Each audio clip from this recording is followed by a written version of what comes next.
Hey there, let's talk about something you've probably heard before, bull and bear markets. No, we're not talking about animals or some crazy zoo escape, though that would be wild. We're talking about the stock market, and these are two terms you really want to know. Imagine a bull.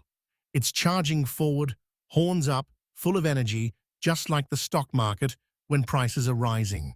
When you hear people say, "We're in a bull market," they're saying the market is optimistic, things are looking up, and investors are confident. People are buying stocks because they believe they'll continue to go up. It's a good time to be in the game, right?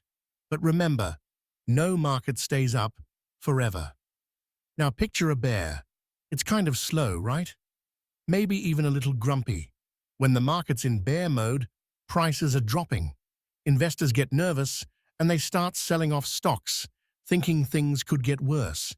It's like the bear is swiping its paw, knocking prices down. Bear markets can be a bit scary, but they're a normal part of the cycle. Here's the thing. Both bull and bear markets come and go. The key is to stay calm, have a plan, and remember that what goes up must come down, and vice versa. So, whether the market's charging like a bull or lumbering like a bear, you're ready to roll with it.